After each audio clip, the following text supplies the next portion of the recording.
Now, as per the new court definition of the Aravallis, hills which are under 100 meters will not come in the ambit of the Aravalli range. That practically means that over 90% of the Aravalli hills will not be the legal definition of Aravalli hills, and that is the death knell, rings the death knell, where it comes down to the Aravalli range, which is already exploited with rampant mining. The government, though, has come out and said, the Environment Minister, that lies are being spread, that there is no rampant mining, nothing is happening, and the Aravalli range is safe. The matter has also become political. One of the MLAs from the state of Rajasthan is now taking the fight to the streets because 90% of the Aravalli range is limited to the state of Rajasthan. पाटी साहब, ये राजस्थान के लिए पहली चुनौती नहीं है जो हम एनवायरनमेंट की बात करें। अगर हम टू प्रोटेक्ट द एनवायरनमेंट बात करें, ढोलकाबाद में आपने भी मेंशन किया, बहुत सारे बच्चे भी जुड़े थे उससे, जो 100 के ऊपर पता नहीं कितने पेड़ काटे गए हैं, उसमें सरकार ने कुछ नहीं किया। आपको क्यों लगता है कि राजस्थान सरकार इसमें कॉम्प्लिसिट होगी?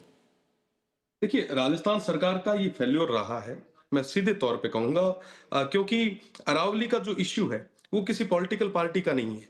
ये तमाम राजस्थान की जो देवतुल्य जनता, उन सभी की एक पीड़ा है।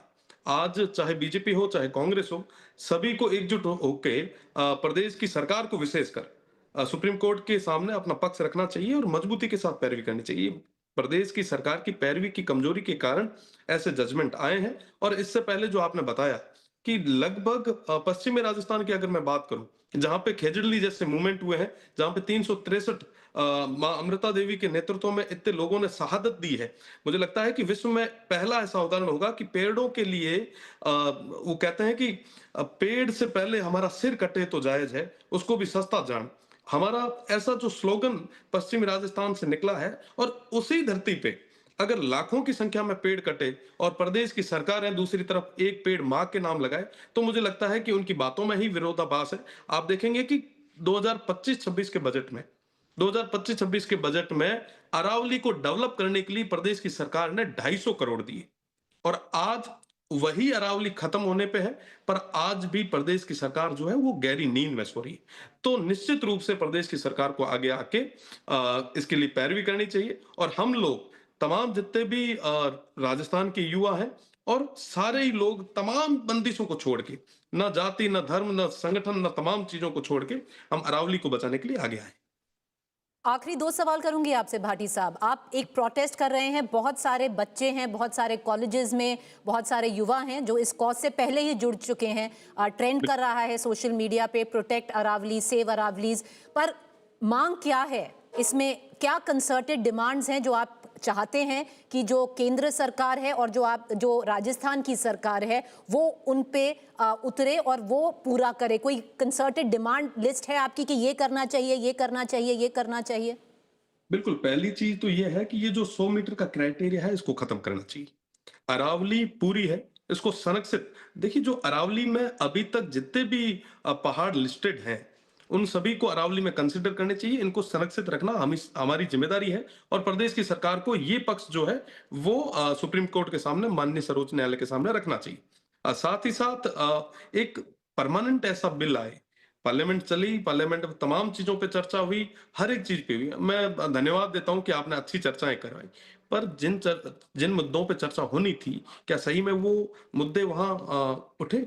ये अरावली का जो इश्यू था, इस पे चर्चा होनी चाहिए थी, पर आज मुझे लगता है कि आज शायद आखिरी दिन था पार्लियामेंट का, जी। और आज भी इस मुद्दे पे बात नहीं हुई। ये लगभग पर भाटी साहब, आप तो अरावली की बात कर रहे हैं, दिल्ली के प्रदूषण पे भी नहीं कोई बहस हुई, तो मतलब वो तो दूसरा एजेंडा था। आप जहां बैठे हैं रायसेना हिल पे, जहां पे पार्लियामेंट बनी है, आज उसी अरावली को आप चंद मल्टीनेशनल कंपनीज के हाथों में बेच रहे हैं।